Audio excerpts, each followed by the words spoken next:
सीढ़ियां उन्हें मुबारक हो जिन्हें छत तक जाना है। सीढ़ियां उन्हें मुबारक हो जिन्हें छत तक जाना है। अपनी मंजिल तो आसमां है, आखिरी रास्ता हमें खुद बनाना है। Hello everyone. तो आज मैं व्याकरण के कुछ इंपॉर्टेंट टॉपिक लेके आई हूँ जो संज्ञा से जुड़ी हुई है। संज्ञा के कितने भेद हैं? 5 भेद है। तो मैं इस पे 2-3 वीडियो बना चुकी हूँ, क्योंकि वीडियो बहुत ज्यादा लंबा होने के कारण हम पार्ट बाय पार्ट करके इसको बना रही हूँ। ठीक है, तो 2 वीडियो अलग बना दी हूँ, व्यक्तिवाचक और जातिवाचक। वो वीडियो ज्यादा लंबा हो गया था तो उसमें हमने नहीं बनाया। अब इसमें 3 है, 3 क्वेश्चन इसमें है, द्रव्यवाचक, भाववाचक, द्रव्यवाचक संज्ञा, भाववाचक संज्ञा और समूहवाचक संज्ञा। ये 3 टॉपिक एक में दिया गया है। चलिए देखते हैं। ठीक है, तो देखिए क्या बोला जा रहा है कि द्रव्यवाचक संज्ञा किसे कहते हैं। ठीक है, द्रव्यवाचक संज्ञा किसे कहते हैं। ठीक है, तो देखिए आंसर है कि जिस शब्द से माप तौल वाली वस्तुओं का बोध हो उसे हम क्या कहते हैं? द्रव्यवाचक संज्ञा कहते हैं। फिर से एक बार देखिए कि जिस शब्द से माप तौल वाली वस्तुओं का बोध हो उसे हम क्या कहते हैं? तो द्रव्यवाचक संज्ञा कहते हैं। किस पे बात किया जा रहा है? माप और तौल पे बात किया जा रहा है। ठीक है, कौन ऐसा वस्तु है जिसको हम माप तौल सकते हैं? ठीक है, तो जिस वस्तु को माप तौल सकते हैं उसे हम काउंटिंग नहीं कर सकते हैं, उसी को हम क्या कहते हैं? तो द्रव्यवाचक संज्ञा कहते हैं। जिसको हम गिन नहीं सकते हैं उसको हम क्या कहते हैं? तो द्रव्यवाचक संज्ञा कहते हैं। ठीक है, जैसे हो गया सोना, सोना को हम काउंटिंग नहीं कर सकते, इसको या तो माप सकते हैं या तौल सकते हैं। ठीक है, जैसे तेल हो गया है, पानी, दूध, आलू आदि। ठीक है, ये सब क्या है? इसको हम काउंटिंग नहीं कर सकते हैं, इसको क्या कर सकते हैं? तो माप सकते हैं या तो तौल सकते हैं। ठीक है, तो ये क्या कहलाएगा? तो द्रव्यवाचक संज्ञा कहलाएगा। क्या कहलाएगा? द्रव्यवाचक संज्ञा। ठीक है, चलिए आपको समझ में आ गया द्रव्यवाचक संज्ञा। अब चलते हैं भाववाचक संज्ञा पे। ठीक है, तो भाववाचक संज्ञा किसे कहते हैं? ठीक है, तो भाववाचक संज्ञा किसे कहते हैं? तो आंसर है कि जिस शब्द से किसी व्यक्ति, वस्तु या स्थान के गुण, दोष, दशा तथा भाव का बोध हो उसे हम क्या कहते हैं? तो भाववाचक संज्ञा कहते हैं। ठीक है, एक बार फिर से देखिए, जिस शब्द से किसी व्यक्ति, वस्तु या स्थान के गुण, दोष, दशा तथा भाव का बोध हो उसे हम क्या कहते हैं? तो भाववाचक संज्ञा कहते हैं। अब देखिए गुण, दोष, दशा के बाद और भाव की बात किया गया है।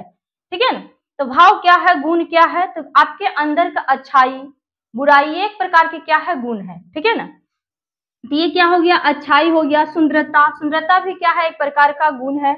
बुढ़ापा, बुढ़ापा भी क्या है? एक प्रकार का गुण है। ठीक है ना, ईमानदारी आदि। ठीक है, चलिए आशा करती हूँ कि आपको भाववाचक संज्ञा भी समझ में आ गया। अब चलते हैं द्रव्यवाचक, समूहवाचक संज्ञा पे। क्या है? समूहवाचक संज्ञा। ठीक है, समूहवाचक संज्ञा किसे कहते हैं? क्वेश्चन आपसे उलट के भी पूछेगा, आपको परेशान होने की जरूरत नहीं है। अगर हम यहाँ लिखे कि समूहवाचक संज्ञा किसे कहते हैं तो यहाँ आपसे पूछ देगा समूहवाचक संज्ञा क्या है, समूहवाचक संज्ञा के मतलब क्या होता है। ठीक है, तो सबका आंसर एक ही होगा। ठीक है, तो इसका आंसर है कि जिस शब्द से व्यक्तियों तथा वस्तुओं के समूह का बोध हो उसे हम क्या कहते हैं? तो समूहवाचक संज्ञा कहते हैं।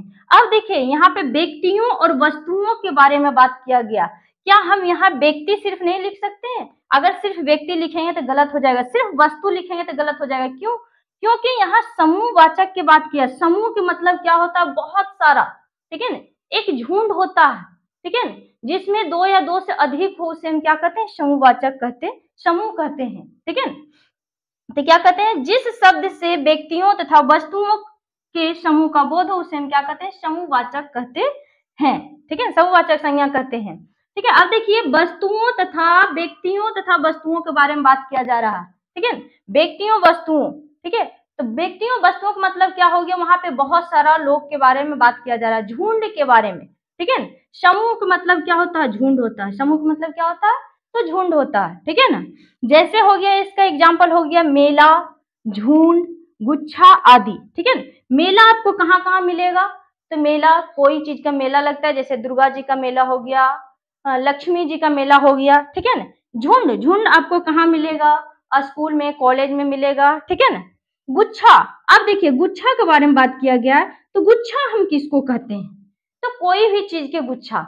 जैसे कि देखिए मेरे पास में कुछ चीज है, जैसे ये हो गया चाबी, चाबी का गुच्छा हो गया। ठीक है ना, ये क्या है आपका? चाबी का गुच्छा। ठीक है, ये क्या है, चाबी का गुच्छा हो गया। ये हो गया है बनाना, ठीक है ना, ये क्या है, एक गुच्छा, ठीक है, ये क्या है, गुच्छा है। इसको हम क्या कहेंगे, तो समूहवाचक संज्ञा कहेंगे, ठीक है ना।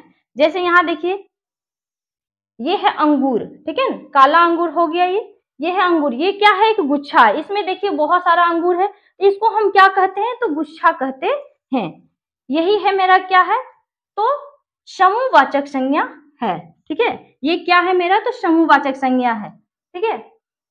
तो अगर आपको मेरा वीडियो अच्छा लगे तो लाइक कीजिए, शेयर कीजिए और